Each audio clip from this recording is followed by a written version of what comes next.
దేవునికి స్తోత్రము. హల్లెలూయా. మన ప్రభువైన యేసు క్రీస్తు అతి శ్రేష్టమైన నామమును బట్టి ఈ పూట ప్రభువు పాద సన్నిధికి చేరి వచ్చిన మీ అందరికీ ప్రేమ వందనాలు, దేవునికి స్తోత్రాలు. ప్రియ దేవుని బిడ్డలారా, గడిచిన వారములో మన గ్రామములో అలాగే సంఘములో పెద్దలు బత్తిన ఆనందము గారు ప్రభువునందు నిద్రించారు. సోమవారము తెల్లవారుజామున ఆ యొక్క కుటుంబము ఆదరణ కొరకు, అలాగే ఈ నెల 26వ తారీఖు ఉదయకాలము 10 గంటలకు వారి స్వగృహములో ఆదరణ కూడిక దేవుడు ఆదరణకరముగా జరుగునట్లు, ప్రతి విధమైన తుఫానును దేవుడు అణచున్నట్లు, అది ఆదరణకరముగా దేవుడు జరిగించినట్లు, ఆ కుటుంబానికి దేవుడు ఆదరణ, ధైర్యము దేవుడు అనుగ్రహించినట్లు, అలాగే తలలు వంచినట్లయితే మోకరించి మనము ప్రార్థన చేద్దాం. మోకరించగలిగిన వారు మోకరించండి, మిగిలిన వారు తలలు వంచండి, ప్రార్థన చేద్దాం. మహాపరిశుద్ధుడా, జీవాధిపతి, నీ ఘనమైన నామానికి ఓ వందనములు స్తోత్రములు చెల్లిస్తూ ఉన్నాము. అలాగే గ్రామములో సంఘములో పెద్దలు అయ్యా బత్తిన ఆనందము గారిని మీరు పిలుచుకున్న విధానమును బట్టి స్తోత్రాలు. మాకంటే ముందుగా నీ రాకడలో అయా అలాగే తండ్రి నీ రాజ్యములో ప్రవేశింపచేశారు, అందును బట్టి స్తోత్రాలు. విడిచి వెళ్ళిన కుటుంబానికి ధైర్యము ఆదరణ మీరు కలిగించండి.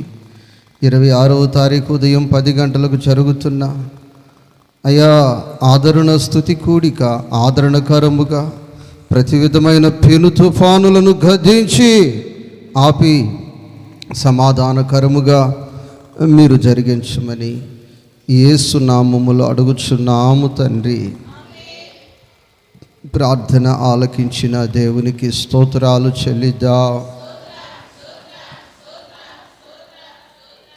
స్తోత్రం స్తోత్రం స్తోత్రం స్తోత్రం. అలాగే మీరందరూ కూడా ప్రార్థన చేయండి. ఆ కుటుంబం ఇంకా చాలా దుఃఖములోనే ఉన్నారు. అందుకే చర్చి ఎందుకంటే దుఃఖ సాగరములో మునిగిపోయి ఉన్నారు. తండ్రిని కోల్పోయామని మీరు అందరూ కూడా ఆదరణ కొరకు, ధైర్యం కొరకు ప్రార్థన చేయండి. అలాగే ప్రియ దేవుని బిడ్డలారా, ప్రకటించిన రీతిగా గడిచిన బుధవారము మన మందిరములో దైవ సేవకుల యొక్క కూడిక దేవుడు ఆశీర్వాదకరముగా జరిగించారు. 26 జిల్లాల నుంచి కూడా దైవజనులు రావటానికి చక్కగా ఉదయకాలము నుంచి మరలా రాత్రి వరకు కూడా ఎంతో ఆశీర్వాదకరముగా దైవజనుల కూడిక జరగటానికి ప్రభువు కృపనిచ్చి సహాయము చేశారు. ఇది సంఘానికి అలాగే దైవజనులకు సంఘములో ఉన్న కుటుంబాలకి ఎంతో ఆశీర్వాదం. దైవజనులు చెప్పారు, ఆ రోజు వీలైన ప్రతి ఒక్కరూ రావాలని. చాలామంది వచ్చారు. కొందరైతే పరిచర్యలు కూడా పాలు పొందారు. పాలు పొందిన మీ అందరికీ ప్రత్యేకమైన వందనాలు. దేవుడు మిమ్ములను దీవించును గాక. దైవ సేవకుల కూడిక ఆశీర్వాదకరముగా జరిగించిన దేవునికి స్తోత్రాలు చెల్లిద్దాం.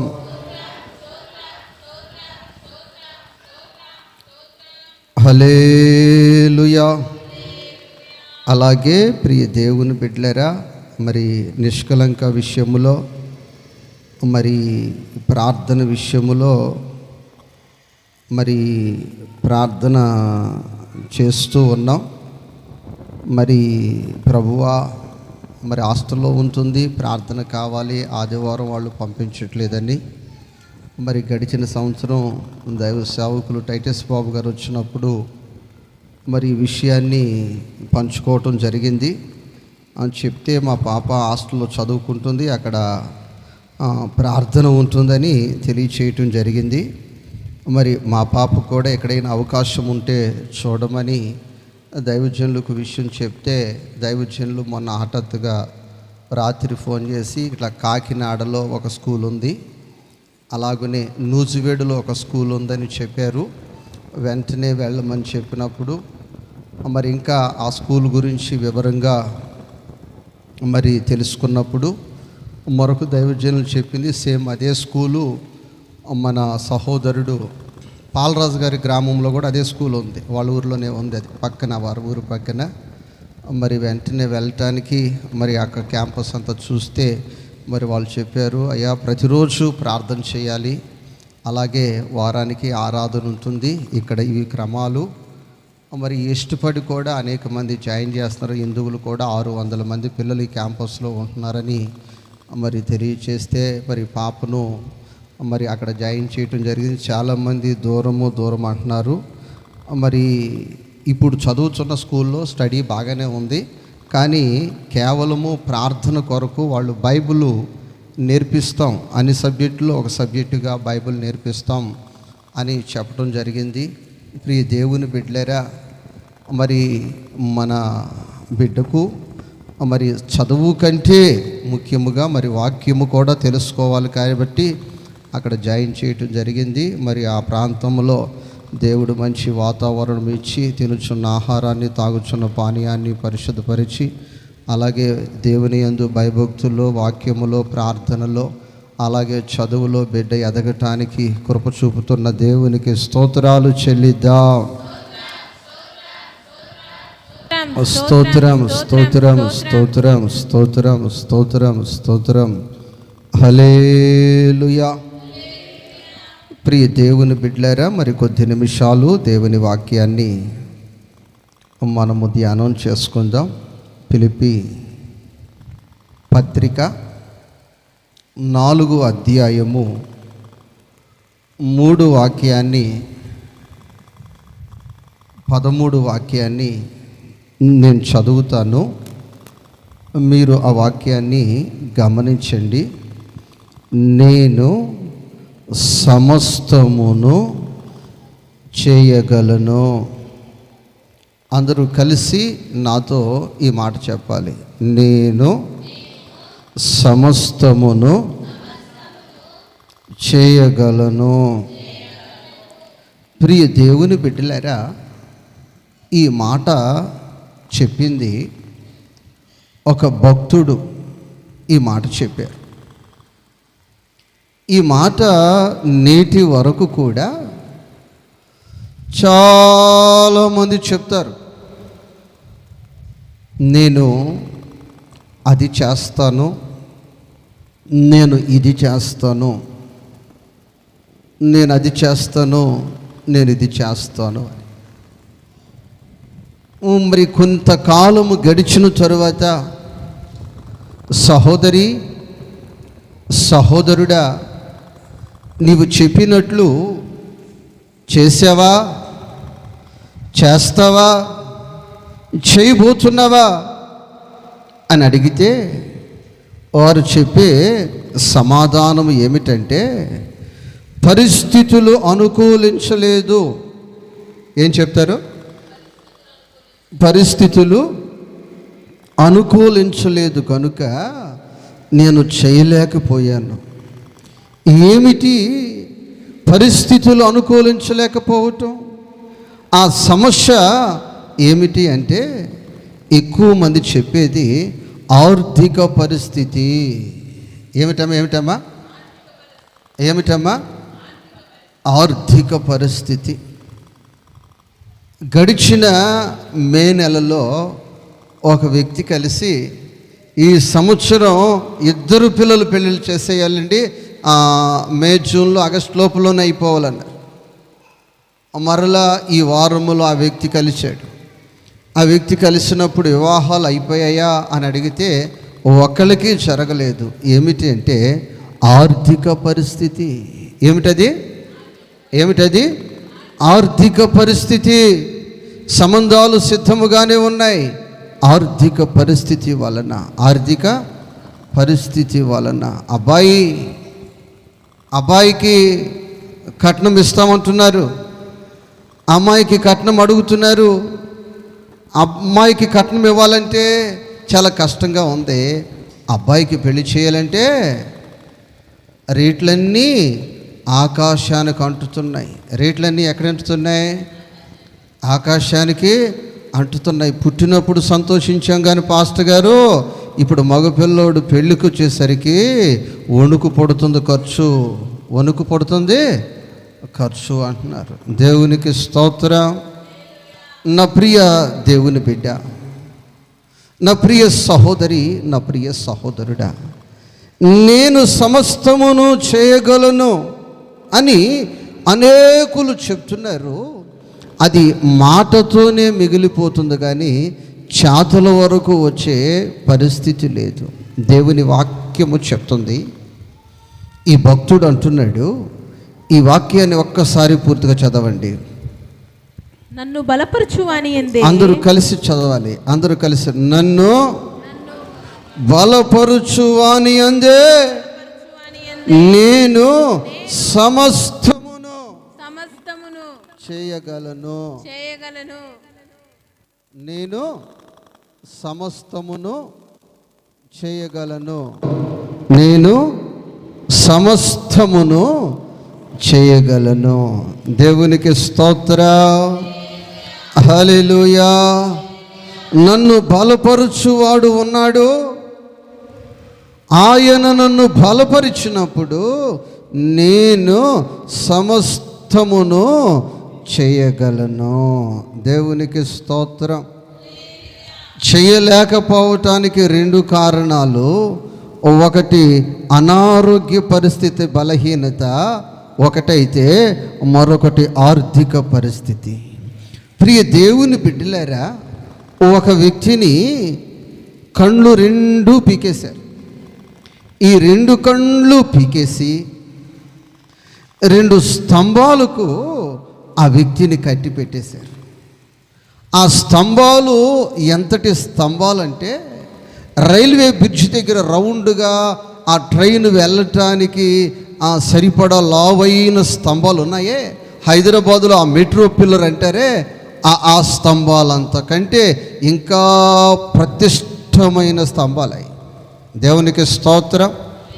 ఇంకా ప్రతిష్టమైన స్తంభాలవి. ఎందుకని ప్రతిష్టమైన స్తంభాలు అంటే, ఆ 2 స్తంభాల మీద 3,000 మంది కంటే ఎక్కువ నివసించటానికి స్లాబ్ ఆధారపడి ఉంది. ఈ 3,000 మంది నివసించేంత స్లాబ్ భీములన్నీ కూడా ఈ 2 స్తంభాల మీదే ఆధారపడి ఉన్నాయంటే, హైదరాబాద్లో ఉన్న మెట్రో పిల్లర్ కంటే ఇంకా ప్రతిష్టముగా లావుగా ఉంది. ఇటువైపు బలమైన గొలుసులతో ఒక స్తంభానికి, ఇటువైపు బలమైన గొలుసులతో ఒక స్తంభానికి ఆ వ్యక్తిని కట్టి పెట్టేసి కండ్లు పీకేశారు. ఇక ఆ వ్యక్తి ఏమి చేయలేడు. ఏమా ఎలా ఉన్నారు అంటే, అనేక కుటుంబాలలో ఈ దినం చెప్పేది, ఒకవైపు అనారోగ్య పరిస్థితి, ఒకవైపు ఆర్థిక పరిస్థితి. ఈ అనారోగ్య పరిస్థితిలో ఉన్న వ్యక్తి, ఆర్థిక పరిస్థితిలో ఉన్న వ్యక్తి ఏ కోణములో ఆ వ్యక్తి ముందుకు వెళ్ళలేడు, ఏమీ ఆ వ్యక్తి చేయలేడు. దేవునికి స్తోత్రం. నీ జీవితంలో చేయాలి అనుకుంటున్నావు, చేయలేకపోతున్నావు. దానికి కారణము ఈ 2 కారణాలు. నా ప్రియ దేవుని బిడ్డ, ఈ వ్యక్తి చూసిన వారందరూ అంటున్నారు, ఈ వ్యక్తి కొన్ని రోజుల్లోనే ఈ వ్యక్తిని బలి ఇవ్వబోతున్నారు, ఈ వ్యక్తి ప్రాణం పోద్ది మన కళ్ళు ఎదుటే. కొన్ని గంటల్లోనే, కొన్ని నిమిషాల్లోనే, కొన్ని క్షణాల్లోనే ఈ వ్యక్తి అయిపోతాడు, ఈ వ్యక్తి చనిపోతాడు, ఈ వ్యక్తిని చంపేస్తారు. ఈ వ్యక్తికి తప్పించుకునే అవకాశం లేదు, బ్రతికే అవకాశము లేదు. దేవుడే దిగి వచ్చినా ఈ వ్యక్తిని కాపాడలేడు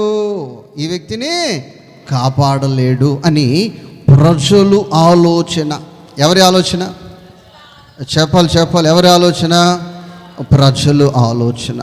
నా ప్రియ తల్లి, నా ప్రియ సహోదరి, నా ప్రియ సహోదరుడా, అయితే ఆ వ్యక్తి చేస్తున్న ప్రార్థన ఏమిటంటే, ప్రభువా, చూపు లేనివాణ్ణి, శక్తి లేనివాణ్ణి, బలము లేనివాణ్ణి, దిక్కు లేనివాణ్ణి.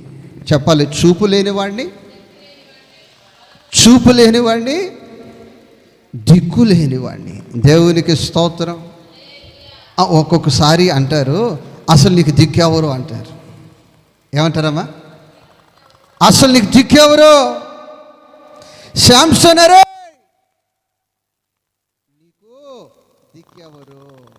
నీకు దిక్కెవరు? అసలు నీకు దిక్కెవరా అంటున్నారు. అయితే నా ప్రియ దేవుని బిడ్డలారా, శాంసను మనుషుల వైపు చూడక, ఇక స్నేహితుల వైపు చూడక, ఇక భూ సంబంధమైన వాటి మీద చూడక, 2 కన్నులు ఆకాశము వైపు ఎత్తాడు. 16 అధ్యాయము 24 వాక్యము. ప్రభువా జ్ఞాపకము చేసుకో, ప్రభువా దయచేసి జ్ఞాపకము చేసుకో, ప్రభువా దయచేసి జ్ఞాపకం చేసుకో, ప్రభువా దయచేసి జ్ఞాపకము చేసుకో అని ప్రభు వైపు చూస్తున్నాడు. దేవునికి స్తోత్రం. హల్లెలూయా. మీరు చెప్తారు వాళ్ళని వీళ్ళని, ఇదిగో నన్ను జ్ఞాపకం చేసుకో, ఇదిగో నన్ను జ్ఞాపకం చేసుకో, మొన్న మీ ఇంట్లో కార్యం చేసావు, నేను జ్ఞాపకం రాలేదా? ఏమంటారు? నేను జ్ఞాపకం రాలేదా? మొన్న మీరు అక్కడ పోయారు, నన్ను పిలవలేదు, నేను జ్ఞాపకం రాలేదా?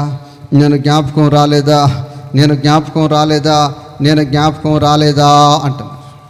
దేవునికి స్తోత్రం. హల్లెలూయా. నిన్ను కూడా బుధవారం ఒక సహోదరుడు వచ్చి, ఏంటి పాస్టర్ గారు నన్ను మర్చిపోయారు, ఏ కూటానికి ఏ సభలకు నన్ను పిలవట్లేదు అంటున్నాడు.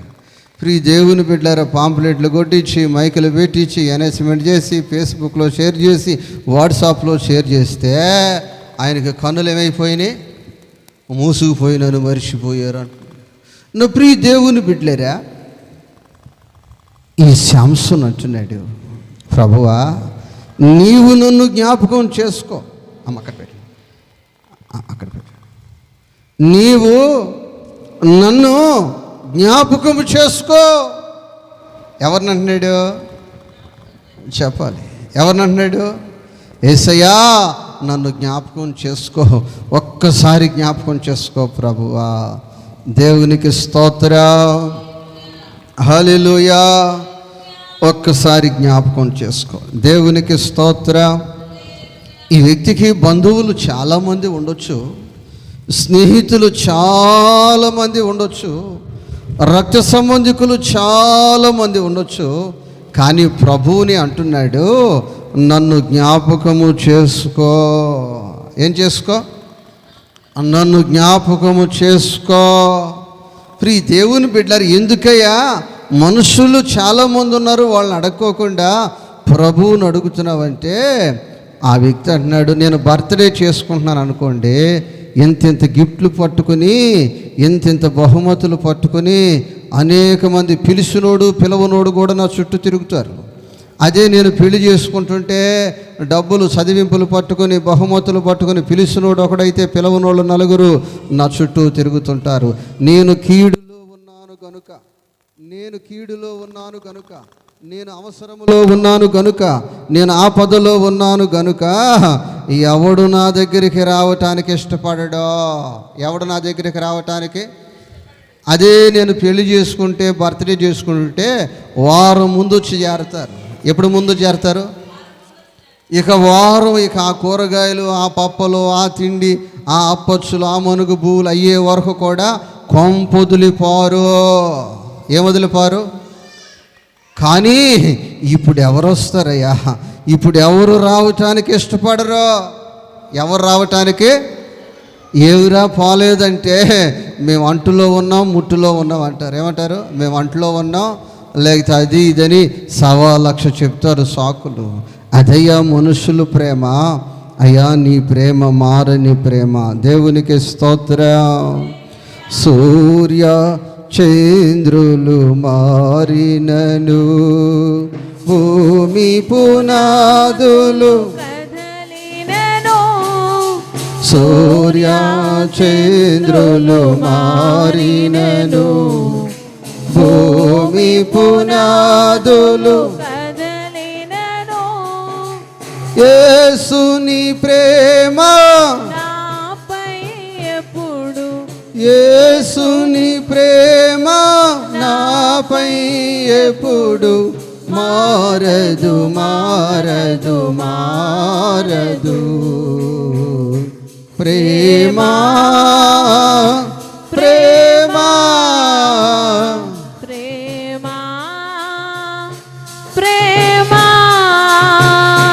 నా ప్రభుని ప్రేమ మారునా కాలం మారినా, నా ప్రభుని ప్రేమ మారునా, మనుషులు మారినా. హల్లెలూయా. అందరూ మారిపోయారు. కానీ ఈ శాంసోను పక్షమున ఉన్న ప్రభువు మారలేదు. అతడు ఆశించాడు కనుక, అతడు కోరుకున్నాడు కనుక, అతడు హృదయపూర్వకముగా ప్రార్థించాడు కనుక దేవుడు అతని నరములను, వెముకలను, కండరాలను, కీళ్లను బలపరిచాడు. ఏం చేశాడమ్మా? బలపరిచాడు. ఆ బలమైన గొలుసుతో ఆ స్తంభాన్ని లాగితే చిట్ట చిట్ట చిట్ట చిట్ట చిట్ట చిట్ట చిట్ట అంటూ పగుళ్ళు కొట్టుకుంటూ పగిలిపోయి ఇరిగిపోతూ ఉంది. ఈ స్తంభమును గొలుసు పట్టుకుని లాగితే ఈ స్తంభము చిట్ట పట్ట పట్ట పట్ట పట్ట పట్ట అంటూ విరుగుతూ కూలిపోతుంది. కూడా చప్పట్ల. హల్లెలూయా, హల్లెలూయా, హల్లెలూయా, హల్లెలూయా. అంతకుముందు ఆ 3,000 మంది శాంసోన్ అంటున్నారు, శాంసనా నీవు నా చేతికి చిక్కావు, నీవు నా చేతికి చిక్కావు. అదిగో మా దేవత నిన్ను మా చేతికి అప్పగించింది. మా చేతిలో ఈ దినమున నీ చావు ఉంది. ఈ దినము నీ చావు మా చేతిలో ఉంది. ఆ దేవత నిన్ను మాకు అప్పగించింది. ఆ దేవతకే నిన్ను బలి ఇప్పుడు ఇస్తున్నాం అన్న 300 మంది అదే స్లాపు కింద జీవ సమాధి అయిపోయారు. దేవునికి స్తోత్రం. వాళ్ళు ఊహించలేదు, నీ శత్రువు ఊహించలేడు నీ శక్తిని. నువ్వు ఏమి చేయలేను అనుకుంటున్నావేమో.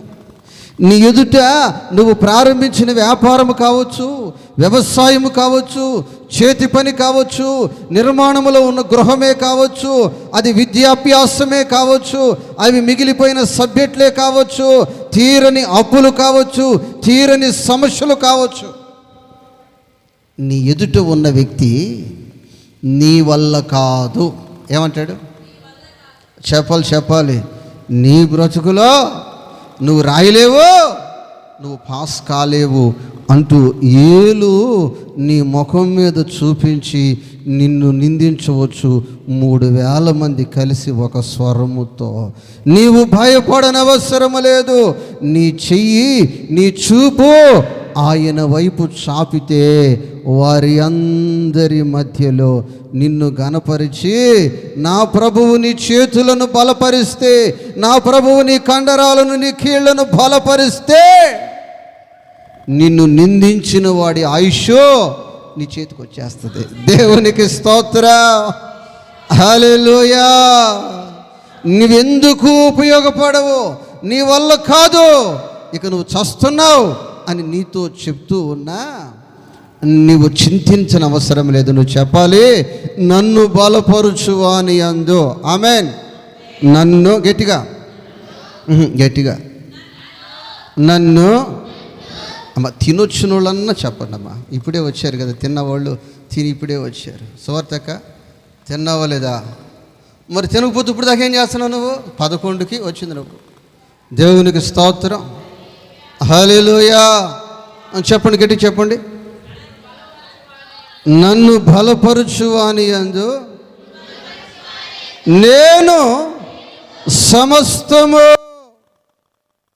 చేయగలను. సమస్తము ఆమేన్, ఆమేన్, ఆమేన్.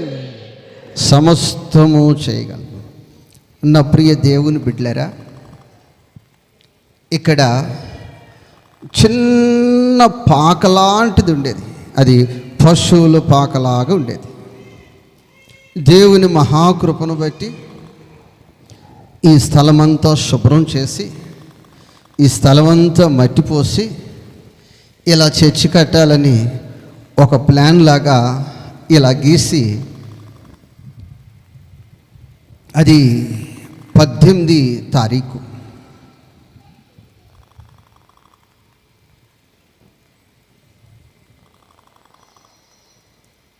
చేసేసరికి ఇక చూసిన వారందరూ ఇది జరిగేది కాదు, ఇది కట్టేది కాదు, ఇది కదిలేది కాదు అంటున్న పరిస్థితి. ఆ పరిస్థితుల్లో విపరీతమైన జ్వరము నాకు వచ్చింది. ఆ జ్వరం వచ్చిన తర్వాత ఆ జ్వరములోనే మరలా వాక్యం చెప్పాం. 20వ తారీఖు ఉపవాస ప్రార్థనలో వాక్యం చెప్పిన తర్వాత ఇంకా ఆ శరీరం అలసిపోయి ఆ రాత్రి ఇంకా బలముగా జ్వరం వచ్చేసింది. జ్వరం వస్తే హాస్పిటల్కి తీసుకెళ్తే ఆ డాక్టరు, ఈ వ్యక్తి చనిపోతాడు, ఈ వ్యక్తికి నేను ట్రీట్మెంట్ చేయలేను, ఏదైనా మెరుగైన వైద్యం కొరకు నెల్లూరు ఇంకా లేకపోతే తిరుపతి, చెన్నైకి తీసుకెళ్ళండి, ఇది నాకు తెలియదు కాదు అని చెప్పినప్పుడు అక్కడున్న మరికొందరు ఆ ప్రాంతంలో ఉన్నవారు వచ్చి, ఆ వ్యక్తి అంత తేలిగ్గా చచ్చిపోయే వ్యక్తి కదయ్యా, ఆయన ఒక సేవకుడు, నీకేదైనా ఇబ్బంది వస్తే మేమున్నాము, నువ్వు చేయగలిగింది ఆ వ్యక్తికి చేయంటే ఆ వ్యక్తి వెంటనే సెలైన్ కట్టి ఆ సెలైన్లో 4-5 ఇంజక్షన్లు అలా వేసి అలా ట్రీట్మెంట్ చేశారు. దాదాపు కొన్ని దినాలు తర్వాత మరి కోలుకోవటము కష్టమైన పరిస్థితుల్లో ఒకవైపు అనారోగ్యమైతే, ఒకవైపు ఆర్థిక పరిస్థితులైతే, మరొక వైపు భయంకరమైన పరిస్థితి. ఎక్కడ ఎవడు కడతాడో వచ్చి చూస్తాం, వాడిని చంపేస్తాం అని కొందరు మాట్లాడుతూ ఉంటే, ప్రియ దేవుని బిడ్డలారా, ప్రభు ఈ వాక్యము చేత నన్ను బలపరుస్తున్నాడు. నువ్వు చేయగలవు. ఆరోగ్యం లేదు, ఆర్థిక పరిస్థితి అనుకూలము లేదు. ఇటువైపు చూస్తే అనేకమైన ఆటంకాలు. వాళ్ళు వీధిలో నిలబడి తిడుతూ ఉంటే వినిన వారు ఏమీ మాట్లాడలేక, నాకు చెప్పలేక, వాళ్ళను ఎదురించలేక భయానుకరమైన పరిస్థితి. నా ప్రియ దేవుని బిడ్డలారా, అప్పుడు ఈ వాక్యాన్ని నేను విశ్వసించాను. నన్ను బలపరుచువాని యందు, నన్ను బలపరుచువాని యందు నేను సమస్తము చేయగలను. సమస్తము చేయగలను. ఎలా చేయగలనంటే నన్ను బలపరుచువాని యందు. ప్రియ దేవుని బిడ్డలారా, 20వ తారీఖు నుంచి 1వ తారీఖు వరకు కూడా నేను కోలుకోలేని పరిస్థితుల్లోనే ఉన్నాను. ఆ 1వ తారీఖు ఒట్టూరు నుంచి ఇక్కడికి వచ్చి 1వ తారీఖు ఇదే పాకలో ఉపవాస ప్రార్థన పెట్టి, ఉపవాస ప్రార్థన అయిన తర్వాత అందరూ భోజనం చేస్తుంటే వాళ్ళు ప్రార్థించుకున్న డబ్బులు ఒక కట్ట సిమెంట్కి వస్తే ఆ సిమెంటు కట్ట తీసుకుని వచ్చి ఆ మూల పిల్లర్లో చిన్న ప్రార్థన చేసి అలాగే నెమ్మదిగా ఆ దేవుని యేసయ్య రక్తాన్ని వేసి ఆ సిమెంట్ కట్ట కలిపి అందులో పోసాం. దేవునికి స్తోత్రం. ఇక ఒక్కొక్కటి ఒక్కొక్కటి ఒక్కొక్కటి ఒక్కొక్కటి ఒక్కొక్కటి ఒక్కొక్కటి ఒక్కొక్కటి ఒక్కొక్కటి ఒక్కొక్కటి ఒక్కొక్కటి ప్రియ దేవుని బిడ్డలారా, ప్రియ సహోదరి, ప్రియ సహోదరులారా, దేవుని మహాకృపను బట్టి అద్భుతములు చేస్తూ ఈ యొక్క మందిరము కట్టడానికి దేవుడు కృప చూపాడు. దేవునికి స్తోత్రం. హల్లెలూయా. ప్రియ దేవుని బిడ్డలారా, ఇంకొక విషయం చెప్పమంటారా? ఇప్పుడు స్లాపు మందిరం, పెద్ద మందిరం కట్టడం చాలా సులువు. ఆ రోజుల్లో ఇది కట్టడం చాలా కష్టం. అంటే అప్పుడు పరిస్థితులు అలా ఉన్నాయి, అప్పుడు పరిస్థితులు ఆ విధముగా ఉన్నాయి. ఇప్పుడు పరిస్థితులన్నీ దేవుడు అనుకూలపరిచాడు. ఇప్పుడు అనేక మందికి ఈ స్థలములో పెద్ద మందిరం, స్లాపు మందిరం కట్టాలన్న భారమును, బాధ్యతను ప్రభు ఇచ్చాడు. ఆటంకాలు తొలగించాడు.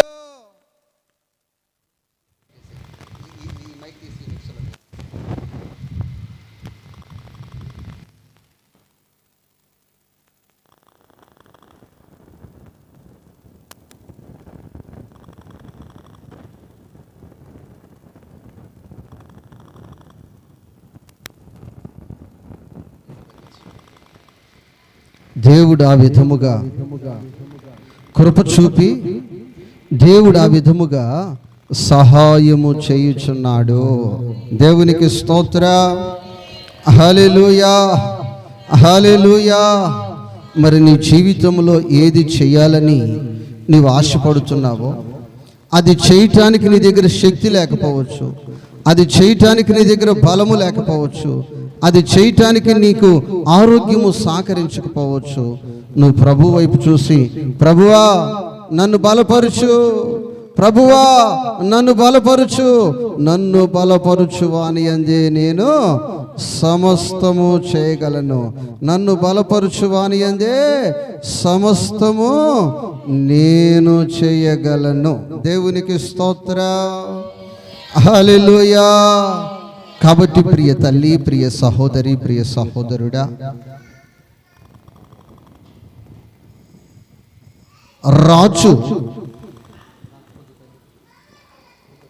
రాజు యెహోషాపాతు ఆ వ్యక్తి 35 సంవత్సరాల వయస్సులో ఆ వ్యక్తి రాజ్యాన్ని పరిపాలన చేయటము ప్రారంభించాడు.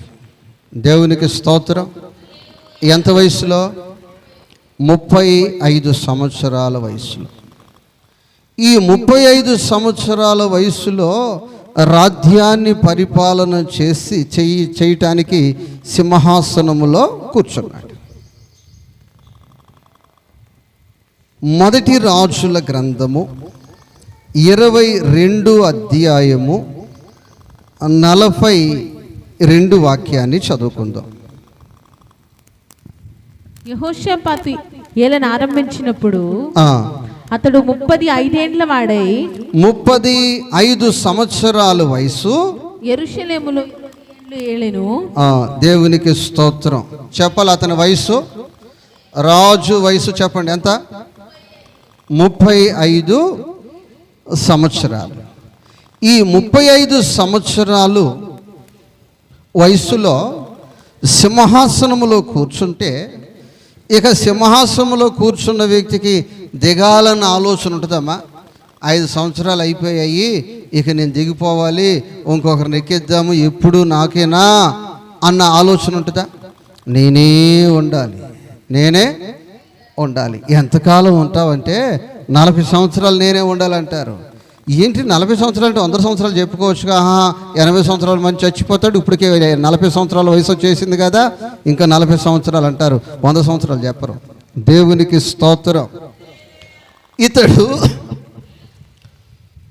40 సంవత్సరాలు నేనే ఉండాలి, 100 సంవత్సరాలు నేనే ఉండాలని ఆశ ఈ వ్యక్తి పడలేదు. ఈ వ్యక్తి ఏం చేస్తున్నాడంటే,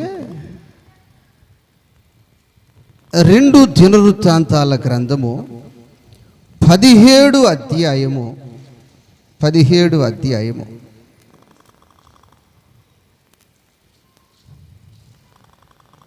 ఈ మొదటి వాక్యాన్ని మనము చూస్తే, యెహోషాపాతు రాజై అతని రాజ్యాన్ని బలపరుచుకున్నాడు. ఏం చేస్తున్నాడమ్మా? బలపరుచుకొనెను. చెప్పాలి. ఏం చేస్తున్నాడు? బలపరుచుకొనెను. ఈరోజు నువ్వు ఆరోగ్యముగా ఉన్నావు, ఈరోజు నువ్వు ఆశీర్వాదకరముగా ఉన్నావు, ఈరోజు నువ్వు దీవెనకరముగా ఉన్నావు. దీవెనకరముగా ఉన్న నీవు, ఆశీర్వాదకరముగా ఉన్న నీవు, ఆరోగ్యముగా ఉన్న నీవు, ఇదే ఆరోగ్యము, ఇదే ఆశీర్వాదము, ఇదే స్థితి నీ జీవితంలో ఉండాలంటే నీ కుటుంబాన్ని, నీ ఆత్మీయ జీవితాన్ని నీవు బలపరుచుకోవాలి. ఏం చేయాలమ్మా? చెప్పాలి. ఏం చేయాలి? బలపరుచుకోవాలి. ఎలా బలపరచాలి?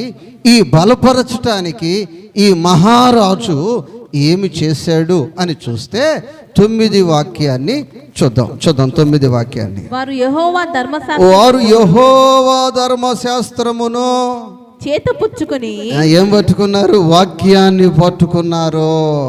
ఏం పట్టుకున్నారమ్మా? వాక్యాన్ని చేత పట్టుకొని యోధా వారి మధ్య ప్రకటన చేయుచు, యోధా పట్టణములన్నీ సంచరించుచు జనులకు వాక్యమును సత్యోపదేశమును బోధిస్తూ ఉన్నారు. ఎందుకనంటే ఈ వాక్యము ప్రజల్ని బ్రతికిస్తుంది, ఈ వాక్యము ప్రజలకు నెమ్మదినిస్తుంది, ఈ వాక్యము ప్రజలు చెడిపోకుండా కాపాడుతుంది. దేవునికి స్తోత్రం. హల్లెలూయా. నా ప్రియ దేవుని బిడ్డలారా, ఇంకా మరొక మాట మనము ఆ రాజు గురించి చూసినట్లయితే 3వ వాక్యములో చూస్తే, తన తండ్రి అయిన దావీదు ప్రారంభ దినాలలో నడిచిన మార్గమందు నడుచుచు. దావీదు ఆ దినాలలో, ప్రారంభ దినాల్లో నడిచిన మార్గాలు అంటే దేవునిని స్తుతిస్తూ, దేవుణ్ణి ఘనపరుస్తూ, దేవుణ్ణి మహిమపరుస్తూ, అయా నన్ను బలపరుచు, యెహోవాయే నా కాపరిగా కొదులేదు, నాకేమీ కొదువగును. అందరూ నోరు తెరిచి నాకు ఏమీ కొదువగును, నాకేమీ కొదువగును. యెహోవాయే. అందరూ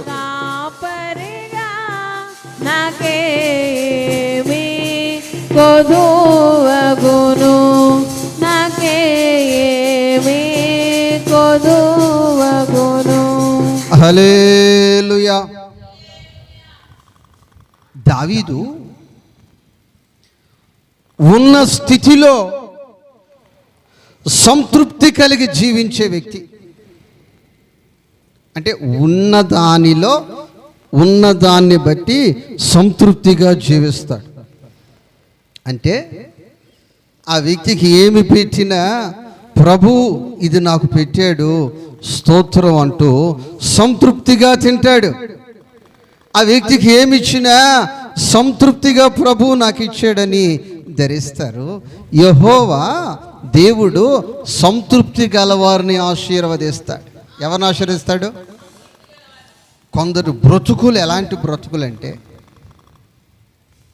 వాళ్ళకు ఊపిరిగానుంటే గొయ్యి కూడా లోతుకో దవ్వలేదని లేచి కూర్చుంటారని కూర్చోనని. ఏ గొయ్యి సమాధి గొయ్యి కూడా వాళ్ళకు ఊపిరి ఉండాలి, కానీ లోతుగా దవ్వలేదు, మంచి ప్లేసుల్లో నాకు దవ్వలేదు, నేను పడుకోనని లేచి కూర్చుంటారు. అలాంటి దుర్మార్గమైన బ్రతుకులు కొందరు. వాళ్ళ బ్రతుకులో ఏమి ప్రభు ఇచ్చినా తృప్తి ఉండదు. ఏముండదు 4 రకాలు చేసి పెట్టండి వాళ్ళకి. మొత్తం తినేస్తారా? తమ్ముడు భోజనం బాగుందంటే అస్సలు సహించలే. ఏమంటారమ్మా? అమ్మా ఏమంటారు?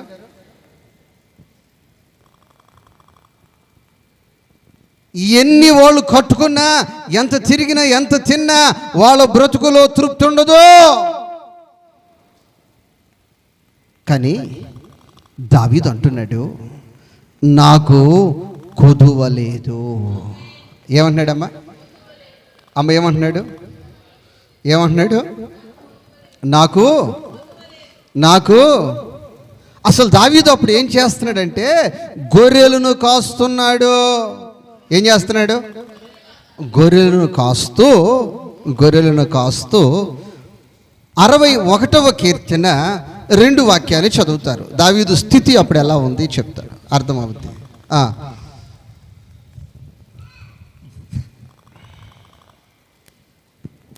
నా ప్రాణము తల్లడిల్లగా బూదిగంతముల నుండి నీకు మొరపెట్టుచున్నాను.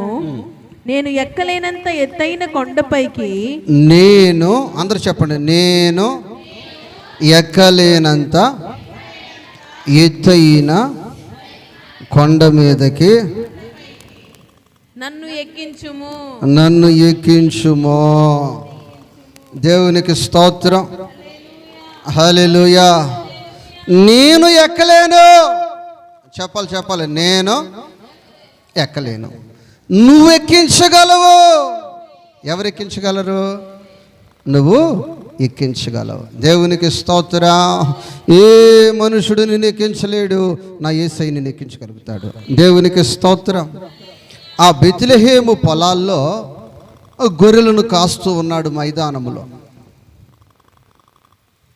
ఆ బెత్లెహేము పొలాల్లో మైదానంలో ఆ గొర్రెలను కాస్తూ ఉంటే అక్కడకు కనిపిస్తుంది సియోను కొండ.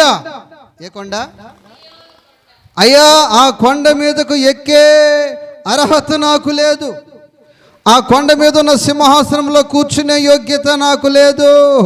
ఎక్కలేనంత ఎత్తైన కొండ మీదకి యేసయ్యా నీవు నన్ను ఎక్కించో. యేసయ్యా నీవు నన్ను ఎక్కలేనంత ఎత్తైన కొండపై ఎక్కించుము. నన్ను నా యేసయ్యా ఎక్కలేనంత ఎత్తైన కొండపై ఎక్కించుము. నన్ను నా యేసయ్యా. అయ్యా నన్ను ఎక్కించయ్యా. ఎవరిని అడగాలి ఎక్కించమని? అమ్మమ్మ నన్ను ఎక్కించమని ఎవరిని అడగాలి? యేసయ్యను అడగాలి. ఎవరిని అడగాలమ్మా? యేసయ్యను అడిగితే యేసయ్య నిన్ను ఎక్కించగలడు. యేసయ్య నిన్ను బలపరచగలడు. యేసయ్య నీ కాళ్ళను లేడి కాళ్ళ వలె చేయగలడు. నిన్ను అవమానపరిచిన నీ శత్రువు ముందు నీ శత్రువు చూస్తుండగా ఎవరును ఎక్కలేనంత ఎత్తైన కొండపైకి నా దేవుడు నిన్ను ఎక్కిస్తాడు. దేవునికి స్తోత్రం. హల్లెలూయా. అది దావీదు నడిచిన మార్గం.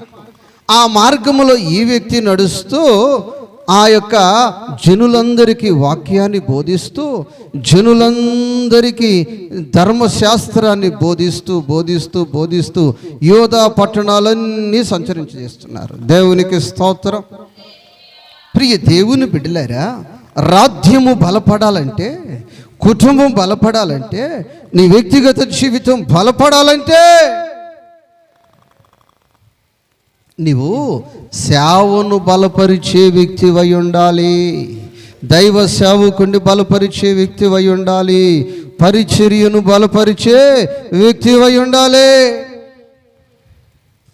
అబ్రహాం గారు ఒకరోజు గుడారం దగ్గర అలా కూర్చున్నారు. అలా కూర్చుంటే అక్కడకు ఒక ముగ్గురు దైవజనులు వచ్చారు. ఆ దైవజనులు వస్తే వెంటనే పరుగెత్తుకుని వెళ్ళి వాళ్ళకు వంగి నమస్కారం చేసి, అయ్యా కాళ్ళు కడుక్కొని ఒక క్షణం అలా కూర్చోండి. అక్కడ ఒక మాట అంటున్నాడు. 18 అధ్యాయము ఆది కాండము, అక్కడ మీ ప్రాణము బలపరుచుకొని 5 వాక్యం. ఆది కాండము 18 అధ్యాయం 5 వాక్యం చదువు. ప్రాణములను బలపరుచుకొనుడి, మీ ప్రాణములను బలపరుచుకొనుడి. కొంచెము ఆహారము తెచ్చిదను, మీ ప్రాణములను బలపరుచుకోండి అయ్యా. దేవునికి స్తోత్రం. హల్లెలూయా. అంటే ప్రియ దేవుని బిడ్డలారా, ఇప్పుడు ఈ వ్యక్తి ఏం చేస్తున్నాడంటే పరిచర్యను బలపరచాలని, సేవను బలపరచాలని, సంఘమును బలపరచాలని ఆశ. దేవునికి స్తోత్రం. హల్లెలూయా. ప్రియ దేవుని బిడ్డలారా, గడిచిన బుధవారము ఆంధ్రప్రదేశ్లో ప్రతి జిల్లా నుంచి దైవజనులు ఇక్కడికి వచ్చారు. దైవజనులు ఇక్కడికి వచ్చి కొందరైతే మంగళవారం సాయంత్రానికి వచ్చారు, మరికొందరు గురువారం ఉదయం వరకు ఉన్నారు. ప్రతి ఒక్కరూ కూడా ప్రియ దేవుని బిడ్డలు ఇక్కడ చేసిన ప్రార్థన, అయ్యా ఈ సంఘ బిడ్డలను దీవించండి, ఈ సంఘ బిడ్డలను దీవించండి. ప్రియ దేవుని బిడ్డలరా, ఆ యొక్క మంగళవారం రాత్రి నాకు పడుకుంటానికి చోట్లేదు, ఎక్కడ నాకు పడుకోవటానికి ఇక చోట్లేదు. దేవునికి స్తోత్రం. నా ప్రియ దేవుని బిడ్డలరా, నా ప్రియ సహోదరి, నా ప్రియ సహోదర, ఆ వచ్చిన దైవజనులు ఈ పరిచర్యను చూసి ఎంతో సంతోషించారు. ఈ విధముగా ఈ పరిచర్య ఈ విధముగా బలముగా కనిపించడానికి గల కారణం ఏంటంటే, దేవుడు ఈ సంఘములో పరిచర్యను బలపరుచు వారిని నిలబెట్టాడు. దేవునికి స్తోత్రం. ఈ పరిచర్యను బలపరుచు నిమిత్తము, ఈ పరిచర్య అభివృద్ధి చెందు నిమిత్తము అనేక మంది వారి కష్టార్జితాన్ని కానుకలుగా దశమ భాగముల చేత ఈ పరిచర్యకు వారు గుప్పెలు విప్పి ఖర్చు పెడుతున్నారు. వారికి ఎన్నో అవసరాలు ఉన్నాయి, వారికి ఎన్నో అవసరాలు ఉన్నాయి. అయినా ఈ యొక్క కానుక, ఈ కష్టార్జితము, ఈ ధనము, ఈ ఆహార ధాన్యము, ఇది దేవుని పరిచర్యను బలపరచటానికి, దేవుని పరిచర్యను బలపరచటానికని అనేక మంది ఈ పరిచర్యకు ప్రియ దేవుని బిడ్డల బలపరుస్తూ ఉన్నారు. ఇప్పుడు అబ్రహాము ఏం చేస్తున్నాడంటే, అయ్యా నేను ఆహారము తెస్తానయ్యా, నేను ఆహారము తెస్తానయ్యా, మీ ప్రాణములను బలపరుచుకోండి. ఇప్పుడు యెహోషాపాతు ఏం చేస్తున్నాడంటే, ఆ యూదా పట్టణములో పరిచర్యను బలపరిచాడు. ఏం బలపరిచాడు? ఆ పరిచర్యను బలపరచుట ద్వారా ఆ పట్టణమంతా దేవుని మాట, ఆ పట్టణమంతా దేవుని వాక్యం, ఆ పట్టణమంతా దేవుని వాక్కులతో నిండిపోయింది. ఇక్కడ చెప్పట్ల హల్లెలూయా, హల్లెలూయా, హల్లెలూయా. ఆ యొక్క వాక్యాన్ని మనం చదివితే ఆ యొక్క పట్టణమంతా దేవుని వాక్యము చేత నిండిపోయింది. దేవునికి స్తోత్రం. అలా నిండిపోవుట వలన అక్కడ సేవ బలపరచబడింది. ఎప్పుడైతే అబ్రహాము గారు ఆ మాట చెప్పారో ఆ సేవకులు చూస్తూ ఉన్నారు. ఏం చేస్తున్నారు? చూస్తూ ఉన్నారు. ఆ షారమ్మ దగ్గరికి అబ్రహాము పరుగెత్తుకుని వెళ్ళటం, ఆ షారమ్మ అడవుడవుడుగా అవన్నీ పరిచర్య కొరకు సిద్ధపరచటం చూస్తూ ఉంటే ఆ సేవకులు చేతులెత్తి, అయ్యా ఈ కుటుంబాన్ని నువ్వు బలపరచాలి, ఈ కుటుంబాన్ని అయ్యా ఈ కుటుంబాన్ని నువ్వు బలపరచాలయ్యా, ఈ కుటుంబాన్ని నువ్వు బలపరచాలయ్యా, ఈ బిడ్డలను నువ్వు బలపరచాలయ్యా. ఏమంటున్నారు? ఈ కుటుంబాన్ని నువ్వు బలపరచాలి, ఈ బిడ్డలు నువ్వు బలపరచాలని దైవజనులు ఆ కుటుంబం కొరకు చేతులెత్తి ప్రార్థన చేస్తున్నారు. అయితే అయ్యా మాకు సంతానమే లేదు, మాకు ఆరోగ్యమే లేదు, మాకు క్షేమమే లేదు, మాకు సమాధానమే లేదు, నివసించటానికి గృహమే లేదు, మాకు జీవనోపాధి ఏమి లేదు అంటే ఆ దైవజనులు అంటున్నారు, మరలా సంవత్సరానికి మీ నోటి నిండా నవ్వు కలుగుతుంది. కూడా చప్పట్ల హల్లెలూయా. మీరు చేసిన పరిచర్యను మరిచిపోవటానికి మన దేవుడు అన్యాయస్తుడు కాడు, అన్యాయస్తుడు కాడు అని ఆ దైవజనులు చెప్పారు. ఆ 18 అధ్యాయము 18 వాక్యాన్ని ఒక్కసారి చదువుతాం, మనం ముగించుకుందాం. అబ్రహాము నిశ్చయముగా బలము కలిగిన గొప్ప జనమగును. కొర చప్పట్ల హల్లెలూయా. బలము కలిగిన గొప్ప జనమగును. ఏంటి ఈ బలము కలిగిన గొప్ప జనము ఏంటి బాబు అంటే, ఈ అబ్రహాము పరిచర్యను బలపరిచిన వ్యక్తి, సంఘమును బలపరిచిన వ్యక్తి, వాక్యోపదేశములను బలపరిచిన వ్యక్తి, దైవ సేవకులను బలపరిచిన వ్యక్తి. కాబట్టి అబ్రహాము గొప్ప జనముగా మార్చబడుతున్నాడు. అబ్రహాము ఆశీర్వాదకరముగా మార్చబడుతున్నాడు. అబ్రహాము సమస్తము చేయగలడు. ఎందుకనంటే అబ్రహామును బలపరిచేది ఒక మనిషి కాదు, నన్ను బలపరచువాని అందే నేను సమస్తమును చేయగలను. దేవునికి స్తోత్రం. నీ జీవితములో ప్రియ దేవుని బిడ్డ, ఎంత బలహీనత నిన్ను వెంటాడుతూ ఉన్నా, ఎంత ఐధర్యము నిన్ను వెంటాడుతూ ఉన్నా, ఈ వాక్యాన్ని గుర్తుపెట్టుకో, ఈ వాక్యాన్ని కంఠత వాక్యంగా చేర్చుకో.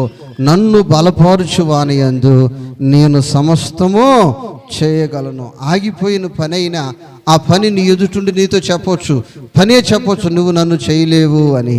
నువ్వు చెప్పు దానితో, ఇదిగో నేను సమస్తము చేయగలను, నేను సమస్తము చేయగలను.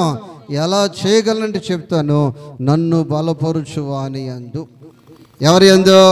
నన్ను బలపరుచువాని యందు నేను సమస్తమును చేయగలను. ఈ మాటలు మీ వినికిడిలో నా దేవుడు నీరు కట్టి ఫలింపచేయును గాక. అందరూ మోకరించండి. మోకరించిన ప్రతి ఒక్కరూ చేతులెత్తిన ప్రతి ఒక్కరూ నోరు తెరిచి ప్రార్థన చేద్దాం. అయా నీకు స్తోత్రం, స్తోత్రం, స్తోత్రం. ఎక్కలేనంత ఎత్తైన కొండపై ఎక్కించుము నన్ను నా యేసయ్యా. ఎక్కలేనంత ఎత్తైన కొండపై ఎక్కించుము నన్ను నా యేసయ్యా. వినిన వాక్యాన్ని బట్టి సహోదరుడు ఎబెనెజరు ప్రార్థన చేస్తాడు. నన్ను ఎక్కించుము నన్ను నా యేసయ్యా. ఎక్కలేనంత ఎత్తైన కొండపై ఎక్కించుము నన్ను నా యేసయ్యా. ఎక్కలేనంత ప్రియ దేవుని బిడ్డలారా, వినిన వాక్యాన్ని బట్టి మనం ప్రార్థన చేసుకుందాం. స్తోత్రం స్తోత్రం.